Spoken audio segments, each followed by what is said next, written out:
ونصلي على رسوله الكريم أما بعد أعوذ بالله من الشيطان الرجيم بسم الله الرحمن الرحيم عن أبي هريرة رضي الله تعالى عنه قال قال رسول الله صلى الله عليه وسلم الفطرة خمس الختان والاستحداد وقص الشارب وتقليم الأظفار ونتف الإبل متفق علیہ او کما قال علیہ الصلاۃ والسلام صدق اللہ ورسولہ النبی الکریم۔ درود شریف پڑھیں۔ اللہم صلی علی محمد وعلی آل محمد کما صلیت علی ابراہیم وعلی آل ابراہیم انک حمید مجید۔ اللہم بارک علی محمد وعلی آل محمد کما بارکت علی ابراہیم وعلی آل ابراہیم انک حمید مجید۔ میرے بھائیوں دوستوں بزرگوں، اللہ تعالیٰ کا احسان ہے کہ اللہ رب العزت نے ہمیں یہاں جمع ہونے کی اور اپنے پیارے حبیب نبی دو عالم صلی اللہ تعالیٰ علیہ وآلہ وسلم کے مبارک احادیث مبارکہ کو ان احادیث مبارکہ کو درست انداز سے سننے کی، سمجھنے کی اور اس پر عمل پیرا ہونے کی توفیق مرحمت فرمائے، آمین۔ آپ حضرات کے سامنے اس حدیث مبارکہ کی تلاوت کا شرف حاصل کیا ہے۔ یہ حدیث مبارکہ انسانی فطرت، انسانی تقاضے اور خصوصاً صفائی ستھرائی سے متعلق ہے۔ حدیث کا ترجمہ سب سے پہلے سماعت فرما لیں کہ حضرت ابو ہریرہ رضی اللہ تعالیٰ عنہ ارشاد فرماتے ہیں کہ نبی کریم صلی اللہ تعالیٰ علیہ وآلہ وسلم نے ارشاد فرمایا کہ الفطرۃ خمس، کہ فطرت یعنی اسلامی فطرت، اس کے اندر 5 چیزیں داخل ہیں۔ الختان، نمبر 1 ختنہ ہونا، والاستحداد، نمبر 2 زیر ناف کے بال صاف کرنا، وقص الشارب، نمبر 3 مونچھوں کو کتروانا، وتقلیم الاظفار، نمبر 4 ناخنوں کو کتروانا، ناخنوں کو کاٹنا، اور نمبر 5 ونتف الابل، اور بغلوں کے بال جو ہیں اس کو کٹوانا، کاٹنا۔ یہ 5 چیزیں اس حدیث مبارکہ میں ذکر کی گئی۔ متفق علیہ یعنی یہ حدیث مبارکہ بخاری شریف میں بھی ہے، مسلم شریف میں بھی ہے۔ تو گویا یہ حدیث مبارکہ جو ہے انسانی فطرتی تقاضے کے مطابق بہت اہم حدیث ہے، کیونکہ اللہ رب العزت نے انسان کو جس رنگ ڈھنگ، جس حیت میں پیدا فرمایا ہے اور جس مزاج کے ساتھ پیدا فرمایا ہے، تو اس کا بنیادی مزاج یہ ہونا چاہیے کہ بھئی اس کی مزاج میں صفائی ہو، ستھرائی ہو، کہ اللہ تعالیٰ نے انسان کو جانوروں سے ممتاز بنایا ہے۔ اگر انسان بھی صفائی ستھرائی کے اعتبار سے اپنے اندر خصوصیت نہیں رکھے گا تو اس میں اور جانور میں کیا فرق رہے گا۔ تو سب سے پہلی چیز انسانی فطرت، انسانی عادت، انسانی طور و طریقہ یہ ہے کہ وہ صاف ستھرا ہونا چاہیے، چاہے وہ انسان کسی بھی مذہب سے تعلق رکھنے والا ہو۔ اگر اس کے اندر اخلاق ہے، اس کے اندر تہذیب ہے، تو اپنے آپ کو پاک صاف ضرور رکھے گا، ٹھیک ہے۔ میں نے کہا چاہے کسی بھی مذہب سے تعلق رکھنے والا ہو۔ پھر خصوصاً مسلمان ہے، اسلام اس کا مذہب ہے، تو اسلام نے تو بنیادی حیثیت صفائی کو دی ہے نا، الطہور شطر الایمان، کہ صفائی آدھا ایمان تو ہے ہی صفائی۔ تو نبی دو عالم صلی اللہ تعالیٰ علیہ وآلہ وسلم نے پاک صاف رہنے کی بہت زیادہ تلقین فرمائی ہے، اور باقاعدہ اس حدیث مبارکہ میں تو 5 چیزوں کا ذکر کیا ہے، بعض حدیث مبارکہ میں 10 چیزوں کا تذکرہ بھی ملتا ہے۔ اور یہاں پر یہ جو فرمایا گیا نا کہ فطرت کی تقاضا یہ ہے کہ ان 5 چیزوں کی پابندی کی جائے۔ اس فطرت کا مطلب کیا ہے؟ ایک مطلب تو یہ کہ انسانی عادت،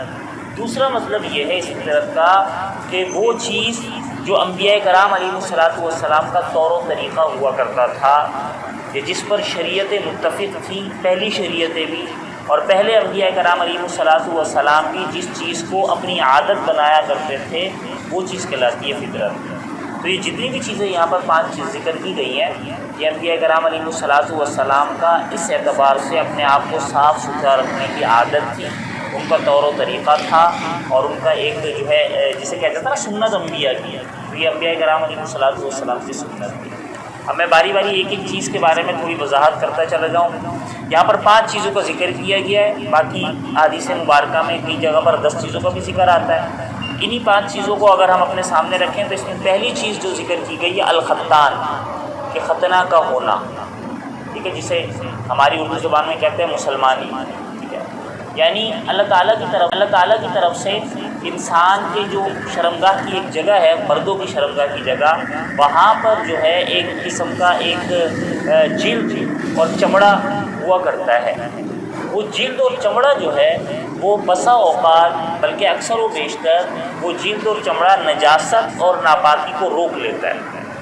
اس جلد اور چمڑے کے ہونے کی وجہ سے نجاست اور ناپاکی صاف نہیں ہوتی، وہاں ٹھہر جاتی ہے، وہاں رک جاتی ہے۔ لہٰذا یہی وجہ ہے کہ شریعت نے، اسلام نے حکم دیا کہ ختنہ کروائی جائے، اس جلد اور چمڑے کو ہٹوا لیا جائے، بچپن ہی سے اس چیز کے اہتمام کیا جائے،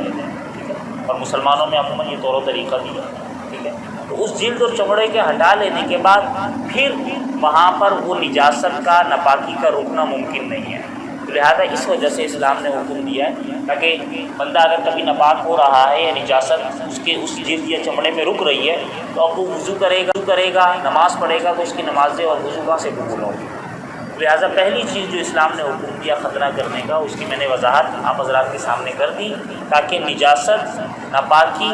اور جو ہے کیا کہتے ہیں نجس چیز جو ہے وہ اس جلد اور چمڑے کے اندر رکے نہ، بلکہ جو ہے کیا کہتے ہیں وہاں سے صحیح طریقے سے صاف ستھری ہو جائے۔ تو لہٰذا اور اسلام نے پھر اس کی تلقین بھی یہ کی ہے کہ بچپن ہی میں یہ کام کر لیا جائے۔ بچپن میں جلد اور چمڑا جو ہے وہ کیا کہتے ہیں نرم بھی ہوتا ہے اور اس میں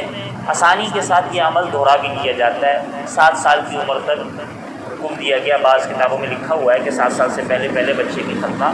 کروا لی جائے۔ تو پہلی چیز جو تھی اسلام کی فطرت کا تقاضا جو تھا وہ تھا ختنے کا ہونا۔ دوسری چیز جو یہاں پر ذکر کی گئی ہے بالاستحداد، کہ زیر ناف بالوں کا صاف کرنا، ٹھیک ہے۔ اب زیر ناف بالوں میں بھی یہی معاملہ ہے کہ نجاست اور ناپاکی سے اپنے آپ کو دور کیا جائے۔ انسانی جسم ہے، انسانی جسم اللہ تعالیٰ نے مٹی سے بنایا نا۔ اب مٹی کے اندر جو خاصیت ہے، زمین کے اندر، مٹی زمین پر ہے، جو خاصیت ہے وہی خاصیت اللہ تعالیٰ نے انسانی جسم میں بھی رکھی ہے۔ زمین میں بعض جگہ جنگلات ہوتے ہیں، درخت ہوتے ہیں، تو یہ خاصیت اللہ تعالیٰ نے انسانی جسم میں بھی رکھی ہے۔ انسانی جسم میں بھی بال ہیں، داڑھی کی صورت میں، سر کی صورت میں، بغلوں کے بال اور جسم کے حصوں کے بال۔ اب جسم کے حصوں کے وہ بال کہ جو شرمگاہ کے آس پاس ہیں، شرمگاہ کے قریب ہیں، تو چونکہ شرمگاہ سے انسان جو نجاست نکلتی ہے پخانے پیشاب کی صورت میں، تو بسا اوقات وہ بالوں کے ساتھ لگ جاتی ہے، ٹھیک ہے، بالوں کے ساتھ چپک جاتی ہے۔ تو لہٰذا اگر بال صاف نہیں ہوں گے تو اس نجاست کے لگنے سے انسان کی پاکی ممکن نہیں ہوگی۔ شرمگاہ کے آس پاس کے جو بال ہیں ان بالوں کو صاف کیا جائے، شریعت نے حکم دیا ہے، انبیاء کرام علیہ السلام کا طریقہ ہے۔ اب اس میں 2-3 قسم کے مسائل ہیں۔ پہلی بات تو یہ کہ اس کی حدود کیا ہے، کہاں سے کہاں تک بال صاف کرنے کا شریعت نے حکم دیا ہے۔ اس میں بنیادی چیز یہ کہ انسان جب اکڑو بیٹھتا ہے پخانے پیشاب کی حاجت کے لیے، جب انسان بیٹھتا ہے تو انسان کی ناف کے آس پاس، ناف سے تھوڑا سا نیچے جو ہے ایک قسم کی شکن پیدا ہوتی ہے، ایک قسم کا جو ہے کیا کہتے ہیں لائن پیدا ہوتی ہے۔ اس لائن سے جو ہے آگے کے بال انسان نے صاف کرنے ہیں۔ ایک چیز تو یہ ذکر کی گئی ہے، لیکن بعض علماء فرماتے ہیں کہ ناف ہی سے اگر انسان ان بالوں کو صاف کرتا ہے درست بات ہے، کوئی مسئلہ نہیں۔ اب ناف کے نیچے سے وہ بال صاف کیے جائیں گے، اور جو آگے والی شرمگاہ ہے اس کے آس پاس کے جتنے حصے ہیں، اسی طریقے سے خصیتین کے جو حصے ہیں، وہ جو رانوں کے جوڑ ہیں کہ ان جوڑوں میں بسا اوقات جو ہے نجاست رہ جاتی ہے، وہاں پر ان کے بال، یا اسی طریقے سے جو ہے کیا کہتے ہیں جو بڑے پخانے کی جگہ ہے وہاں کے آس پاس جتنا استطاعت ہے، جتنا ممکن ہے، جتنا انسان کر سکتا ہے صاف، یہ جتنا انسان کے وہم و گمان میں ہے کہ بھئی فلاں جگہ تک جو ہے نجاست لگ سکتی ہے، فلاں بالوں میں نجاست لگ سکتی ہے، تو وہاں تک کے بالوں کو صاف کرنا ضروری ہے، کیونکہ اگر ان بالوں پر نجاست لگی ہوئی ہوگی اور چپکی ہوئی ہوگی اور وہ پانی وغیرہ سے صاف نہیں ہوئی ہوگی تو پھر وہ انسان کی پاکی ممکن نہیں ہوگی۔ لہذا اس وجہ سے شریعت نے زیر ناف بال جسے کہا جاتا ہے کہ ناف کے نیچے کے بال ان کو صاف کرنے کا حکم دیا ہے۔ آگے میں اس کی مدت کیا ہے وہ میں انشاءاللہ آخر میں ذکر کرتا ہوں۔ تو دو چیزیں ہو گئیں، ایک ختنے والی بات، دوسری زیر ناف بال صاف کرنے کی، زیر ناف بال صاف کرنے کی۔ تیسری چیز جو یہاں پر ذکر کی گئی ہے وقص الشارب، فرمایا گیا کہ مونچھوں کو کتروانے کا جو حکم دیا گیا، آپ علیہ الصلوۃ والسلام نے مونچھوں کو کاٹنے کا حکم دیا گیا، جیسا کہ ایک اور حدیث مبارکہ میں آتا ہے کہ حضرت عبداللہ بن عمر رضی اللہ تعالیٰ عنہ ارشاد فرماتے ہیں کہ نبی کریم صلی اللہ علیہ وسلم نے فرمایا کہ خالف المشرکین، مشرکین کی مخالفت کرو، اوفر اللحا، کہ داڑھیوں کو بڑھاؤ، واحف الشوارب، اور مونچھوں کو کٹواؤ۔ مشرکین جو تھے وہ داڑھیاں کٹواتے تھے اور مونچھیں بڑھاتے تھے، تو آپ علیہ الصلوۃ والسلام نے حکم دیا کہ داڑھی بڑھانی ہے اور مونچھیں کٹوانی ہے۔ باقاعدہ ایک واقعہ بھی نقل کیا گیا ہے کہ آپ علیہ الصلوۃ والسلام کے پاس ایک بادشاہ تھا، ہرقل بادشاہ، اس کے دو جو ہے قاصد آئے، دو سفیر آئے، ان کی بڑی بڑی مونچھیں تھیں اور بالکل کلین شیو تھے، تو آپ علیہ الصلوۃ والسلام نے ان سے چہرہ پھیر لیا، ایک طرف سے آئے دوسری طرف سے آئے، تو آپ علیہ الصلوۃ والسلام نے فرمایا کہ میں ایسے چہروں کی طرف، الصلوۃ والسلام نے فرمایا کہ میں ایسے چہروں کی طرف کہ جن کی بڑی بڑی مونچھیں ہوں، میں ایسے چہروں کی طرف اپنا رخ نہیں کر سکتا، ایسے چہروں کو دیکھ نہیں سکتا۔ تو شریعت نے مونچھوں کو کٹوانے کا، کتروانے کا حکم دیا ہے۔ اب یہ بات تو ہمیں سمجھ میں آ گئی ہے کہ مونچھیں کاٹنے یا کتروانے کا حکم دیا، اس کی حد کیا ہے، کتنا کاٹنا ہے۔ تو جتنی بھی حدیث مبارکہ میں مونچھوں کو کاٹنے کا حکم دیا جاتا ہے، کہ جتنے بھی الفاظ آتے ہیں عربی زبان میں، جز کا لفظ ہے، قص کا لفظ ہے، تقلیم کا لفظ ہے، ان الفاظ کے مطلب جو علماء بیان فرماتے ہیں وہ یہ ہے کہ مونچھیں ہلکی ہونی چاہیے، جو ہونٹ کا اوپری حصہ ہے، اوپری لائن ہے، وہ صاف ہو، تاکہ جب انسان کوئی پانی پی رہا ہے، کوئی کھانے کی چیز یا پینے کی چیز کھا رہا ہے، پی رہا ہے، تو وہ جو مونچھوں کے ذرات ہیں یا مونچھوں کی جو نوکیں ہیں وہ اس کھانے والی چیز میں لگے نہ۔ جب ظاہر سی بات ہے پانی پیے گا اور مونچھوں کے ذرات جو ہے کیا کہتے ہیں کھانے کی چیز میں، پانی کی چیز میں لگیں گی تو اگلے بندے کو کراہت محسوس ہوگی۔ تو لہٰذا شریعت نے اپنی صفائی کا بھی حکم دیا اور سامنے والے کو بھی گھن اور کراہت محسوس نہ ہو، اس کا بھی حکم دیا، لہٰذا مونچھیں کٹی ہوئی ہونی چاہیے۔ اب اس میں مونچھوں کو بالکل منڈوانے کا حکم ہے، بالکل بلیڈ سے صاف کرنے کا حکم ہے یا نہیں ہے؟ علماء فرماتے ہیں کہ جب ہم حدیث مبارکہ میں دیکھتے ہیں تو حدیث مبارکہ میں جتنی جگہوں پر بھی مونچھوں کو کاٹنے کا حکم دیا ہے، وہاں پر کہیں بھی یہ نہیں آتا کہ مونچھوں کو بالکل صاف کر دیا جائے، کہیں بھی یہ نہیں آتا۔ لہٰذا علماء نے فرمایا ہے کہ مونچھوں کو کینچی کے ذریعے صاف کیا جائے، یعنی کہنے کا مطلب یہ کہ مونچھوں کی کچھ نہ کچھ ذرات باقی رہیں، بالکل صاف نہ ہو۔ یہی وجہ ہے کہ جتنے بڑے علماء ہیں جو عموماً جو ہے کیا کہتے ہیں محقق علماء جنہیں کہا جاتا ہے، محقق علماء کا مطلب یہ ہے کہ جو حدیثوں پر تحقیق کرتے ہیں، ساری زندگی مدرسوں میں لگا دیتے ہیں، تو وہ بلیڈ سے مونچھیں صاف نہیں کرتے، کہ آپ دیکھ لیے گا، محقق علماء کی میں بات ذکر کر رہا ہوں۔ اگرچہ آپ جتنے بھی فتاوی کی کتاب اٹھا لیں یا کسی بھی دارالعلوم سے، کسی بھی مدرسے سے فتویٰ معلوم کریں، وہاں پر یہ بات ہے کہ بلیڈ سے یا استرے سے مونچھیں صاف کرنے کی اجازت ہے، لیکن بلیڈ اور استرے سے مونچھیں صاف کرنا بہتر نہیں ہے، افضل نہیں ہے۔ مونچھیں کچھ نہ کچھ ہو، کیونکہ یہ بھی مردانہ وجاہت کی علامت ہوتی ہے، تو کچھ نہ کچھ مونچھیں ہونی چاہیے، لہٰذا آپ اس کو ہلکا کر لیں، اس کے جو اوپر والی نوک ہے یہ صاف کر لیں۔ تو یہ شریعت نے حد بیان کی ہے۔ ان حدیث مبارکہ کو غور کرنے کے بعد ہمیں یہ بات سمجھ میں آتی ہے۔ تو یہ تھا مونچھوں کے حوالے سے۔ پھر اس کے علاوہ بعض حضرات اس بات کو ذکر کرتے ہیں کہ حضرت عمر رضی اللہ تعالیٰ عنہ کی بڑی بڑی مونچھیں تھیں، لہٰذا بڑی بڑی مونچھیں بھی رکھی جا سکتی ہیں وغیرہ وغیرہ۔ تو پہلی بات یہ سمجھیں کہ حضرت عمر رضی اللہ تعالیٰ عنہ کی جو بڑی مونچھیں تھیں وہ یہاں آگے والا حصہ بڑا نہیں تھا ان کا، وہ آگے والا حصہ ان کا کٹا ہوتا تھا، آگے والا حصہ وہ کتروا لیتے تھے۔ یہ ہونٹوں کی جو اوپر والی لائن ہے یہ نظر آتی ہے، ان کی جو بڑی تھی وہ یہاں سے تھی، یہ حصہ ان کا جو تھا یہ داڑھی کے ساتھ ملا ہوا ہوتا تھا، اب وہ پتہ ہی نہیں چلتا تھا کہ بڑی ہے یا چھوٹی ہے، ایک بات۔ دوسری بات یہ کہ اگر حضرت عمر رضی اللہ تعالیٰ عنہ کی بڑی تھی تو باقی صحابہ کی تو نہیں تھی، اگر صرف حضرت عمر رضی اللہ تعالیٰ عنہ کی بڑی تھی سائڈوں سے تو یہ ان کی خصوصیت تھی، سنت طریقہ تو نہیں ہے۔ بہت ساری چیزیں ایسی ہیں جو کسی صحابی کی ایک خاصیت ہے، جیسے ایک صحابی انہوں نے بڑے بڑے بال رکھے ہیں، بہت زیادہ بڑے بڑے بال رکھے ہیں، اور کسی صحابی کو اتنے بڑے نہیں تھے تو بن جاتی ہے۔ ایک صحابی تھے وہ ہمیشہ گریبان کھلا رکھتے تھے، اس کا مطلب یہ نہیں ہے کہ گریبان کھلا رکھنا سنت کی کچھ خصوصیت ہوتی ہے، تو اس کا مطلب یہ نہیں ہوتا کہ اس پر ساری امت عمل کرنا شروع کر دے،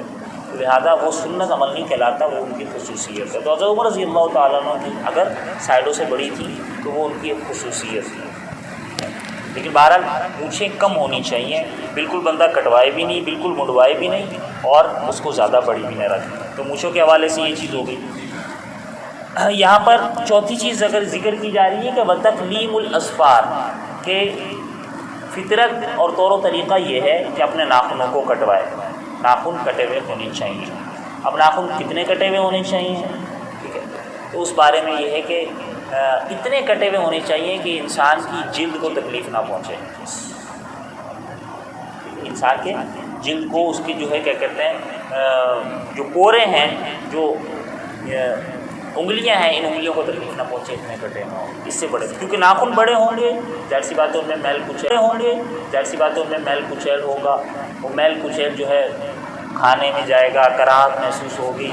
ٹھیک ہے۔ وضو کے اعتبار سے جو ہے وضو ہو سکتا ہے کہ ناخنوں میں میل کچیل کے ساتھ ساتھ کوئی نجاست بھی ہو تو وضو مکمل نہ ہو، وضو نہیں تو نماز نہیں، لہذا ناخن کٹے ہوئے ہونے چاہیے۔ اب ناخن کاٹنے کا کوئی سنت طریقہ ہے تو پہلی بات یہ یاد رکھیں کہ ناخن کاٹنے کا کسی حدیث میں کوئی سنت طریقہ نہیں آتا کہ یہاں سے شروع کرے یا وہاں سے شروع کرے، ایسا کہیں بھی کسی بھی حدیث مبارکہ میں نہیں آتا۔ البتہ بزرگوں نے بعض طریقے ذکر کیے ہیں، جیسے کہ امام غزالی رحمۃ اللہ علیہ فرماتے ہیں کہ انہوں نے اپنی کتاب میں لکھا کہ اگر ناخن کاٹ رہا ہے تو بہتر یہ ہے کہ سیدھے ہاتھ کی شہادت والی انگلی سے شروع کرے، پہلے اس انگلی کا ناخن کاٹے، پھر شہادت کے ساتھ والی، پھر اس کے ساتھ والی، پھر اس کے ساتھ والی، انگوٹھا چھوڑ دیا، پھر اس کے بعد بائیں ہاتھ کی چھوٹی انگلی، پھر اس کے ساتھ، پھر اس کے ساتھ، پھر اس کے ساتھ، آخر میں یہ انگوٹھا اور پھر آخر میں یہ انگوٹھا، یہ انگوٹھا اور پھر آخر میں یہ انگوٹھا۔ یہ طریقہ امام غزالی رحمہ اللہ نے نقل کیا ہے، لیکن میں نے ذکر کیا کہ یہ طریقہ کوئی سنت نہیں ہے، یہ ایک بزرگ نے نقل کر دیا۔ اس کے علاوہ ایک اور امام صاحب امام نووی رحمہ اللہ، وہ بھی بڑے عالم ہیں، وہ فرماتے ہیں کہ سنت کوئی طریقہ نہیں ہے، البتہ اتنی بات ہے کہ چونکہ حضور علیہ الصلوۃ والسلام نے فرمایا کہ ہر اچھا کام جو ہے دائیں طرف سے شروع کرنا چاہیے، لہٰذا پہلے دائیں ہاتھ کے ناخن کاٹ لے، بعد میں بائیں ہاتھ کے ناخن کاٹ لے، اب چاہے یہاں سے شروع کرے یہاں سے شروع کرے کوئی مسئلہ نہیں ہے، تو لہٰذا جو ہے کسی بھی چیز پر عمل کیا جا سکتا ہے، بس دائیں چیز کو اہمیت ہے۔ تو یہ تو تھا ناخن کاٹنے کے حوالے سے۔ آخری چیز جو یہاں پر ذکر کی گئی ہے کہ ونتف الابط، کہ بغلوں کے بال کاٹنا، ٹھیک ہے، تو اس میں بھی وہی حکم ہے۔ بعض حضرات نے یہاں پر اس بات کو ذکر کیا ہے کہ کاٹنے سے بہتر ہے کہ بغلوں کے بال کو اکھیڑا جائے، لیکن ہر کسی کے لیے یہ ممکن نہیں ہے، ٹھیک ہے، بنائی نہیں ہے ممکن، تو لہٰذا جو ہے بغلوں کے بال جس طریقے سے بھی کاٹا جائے، اس کے لیے استرے اور بلیڈ کو استعمال کیا جائے، اس کے لیے استرے اور بلیڈ کو استعمال کیا جائے جو ہے یہ زیادہ بہتر ہے۔ اچھا، یہاں پر بعض لوگ ایک چیز پوچھتے ہیں کہ آج کل جدید دور ہے تو مختلف قسم کی کریمز وغیرہ ہوتی ہیں جو کہ خواتین یوز کرتی ہیں، تو آیا مرد حضرات یہ یوز کر سکتے ہیں یا نہیں کر سکتے؟ تو باقاعدہ یہ مسائل ہوتے ہیں، پیش آتے ہیں، تو کتابوں میں لکھے ہوئے ہیں۔ تو اس میں ایک بات یاد رکھیں کہ جو ہے کیا کہتے ہیں مردوں کو اللہ تعالیٰ نے طاقت خواتین سے زیادہ دی ہے ہر اعتبار سے، تو علماء یہ بیان فرماتے ہیں کہ بہتر یہ کہ مرد بال کاٹنے کے لیے چاہے وہ زیر ناف بال ہوں چاہے بالوں یہ بغلوں کے بال ہوں، اس کے لیے وہ استرے اور بلیڈ ہی کو یوز کریں، استرا یا بلیڈ یا اس سے ملتی جلتی جو چیزیں ہیں ان کو استعمال کریں، کریموں کو بہتر یہ کہ استعمال نہ کریں۔ البتہ اگر کوئی استعمال کرتا ہے کریم جس سے بال صاف، ٹھیک ہے، کر سکتا ہے، اس سے بھی جائز ہے، منع نہیں ہے، حرام نہیں ہے، لیکن بہتر یہ ہے کہ وہ جو ہے کیا کہتے ہیں بلیڈ یا استرے وغیرہ کو استعمال کریں۔ یہاں تک تو تھی ان پانچوں چیزوں سے متعلق۔ اب آخری بات یہ ہے کہ کتنی مدت کے اندر اندر یہ چیزیں یہ کام کر لینے چاہیے۔ ناخن کاٹنے ہیں تو اس کی آخری مدت کیا ہے، زیر ناف بال یا بغلوں کے بال وغیرہ کاٹنے ہیں تو اس کی آخری مدت کیا ہے، اس کی حدیث مبارکہ بھی آتی ہے کہ حضرت انس رضی اللہ تعالیٰ عنہ فرماتے ہیں کہ وقت لنا فی قص الشارب و تقلیم الاظفار و نتف الابط و حلق الآنا، کہ ہمارے لیے وقت مقرر کر دیا گیا، حد بنا دی گئی مونچھوں کو کٹوانے میں، ناخنوں کو کٹوانے میں، بغلوں کے بال اور زیر ناف بال کے کٹوانے میں، یہ حد بتا دی گئی کہ اللہ نترک اکثر من 40 لیلۃ، کہ ہم 40 دن سے زیادہ ان چیزوں کو نہ چھوڑیں۔ تو گویا آخری حد یہ بتا دی گئی ہے کہ 40 دن سے اوپر نہیں ہونے چاہیے۔ اگر کسی کے یہ بال وغیرہ نہیں کٹے ہوئے تو اس کی آخری حد 40 دن ہے۔ بہتر اور افضل طریقہ یہ ہے کہ ہفتے میں ایک مرتبہ ضرور کٹوا لیں۔ حضور علیہ الصلوۃ والسلام کے بارے میں آتا ہے کہ وہ ہر جمعے کو آپ علیہ الصلوۃ والسلام ناخن اور یہ بال وغیرہ کاٹا کرتے تھے۔ کہ ناخنوں کا تو تذکرہ ملتا ہے کہ حضور علیہ الصلوۃ والسلام ناخنوں اور مونچھوں کا جو معاملہ تھا تو وہ ہر جمعے کو آپ علیہ الصلوۃ والسلام کروایا کرتے تھے۔ بعض حدیث میں آتا ہے کہ بال جو تھے زیر ناف یا بغلوں کے بال کے حوالے سے کہ وہ کبھی کبھی آپ علیہ الصلوۃ والسلام 15 دن میں یعنی 2 ہفتے میں ایک مرتبہ یہ کٹوا لیا کرتے تھے۔ تو علماء فرماتے ہیں کہ اس میں 3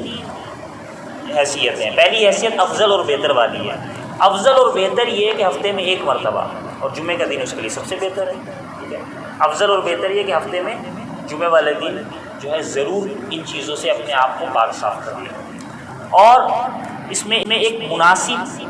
افضل بہتر پہ نہیں لیکن ایک مناسب درجہ یہ ہے کہ 15 دن کے اندر ایک مرتبہ یہ کام کٹوا لیں، اور اگر 15 دن بھی نہیں ہوئے تو آخری حد جو بتائی گئی ہے وہ 40 دن ہے۔ اور اگر 40 دن کے بعد 40 دن سے اوپر ہو گئے، 40 دن ہو گئے، کسی شخص کے یہ بال یہ ناخن وغیرہ نہیں کٹے ہوئے اور کوئی عذر بھی نہیں تھا، اس نے ایسے ہی چھوڑے ہوئے بلا کسی عذر کے، تو وہ گناہ گار ہے، اس کا عمل گناہوں میں لکھا جائے گا۔ ہاں اگر کوئی عذر تھا، مثال کے طور پر ایسی جگہوں پر کوئی بیماری ہے، کوئی دانے ہیں، کوئی زخم ہے، اس کی وجہ سے وہ یہ نہیں کاٹتا، تو عذر ہے، شریعت نے عذر کی وجہ سے تو پابندی نہیں لگائی، لہٰذا یہ حد بتا دی گئی ہے۔ تو بہرحال آج کے حوالے سے یہی حدیث مبارکہ کافی ہے کہ اس حدیث مبارکہ میں ہمارے صفائی ستھرائی کے حوالے سے، ہماری فطرت کے حوالے سے نبی علیہ الصلوۃ والسلام نے ہدایت عطا فرمائی ہے، اور سب سے پہلے انسان ہونے کے ناطے اور پھر مسلمان ہونے کے ناطے ہم میں سے ہر ایک کی ذمہ داری ہے کہ ہم اپنے آپ کو اس اعتبار سے اپنے آپ کو مکمل طور پر پاک صاف رکھیں۔ ایک تو ہماری جسمانی صفائی ہوگی، ہماری عبادات اللہ کی بارگاہ میں قبول و منظور ہوگی، اور دوسری اگر ہم پاک صاف نہیں ہوں گے تو کئی بیماریاں ہمیں لاحق ہو سکتی ہیں، تو ان تمام بیماریوں سے حفاظت کا ذریعہ بھی نبی علیہ الصلوۃ والسلام نے ہمیں بیان فرما دیا۔ دعا ہے کہ اللہ تعالی ہمیں نبی علیہ الصلوۃ والسلام کی ہر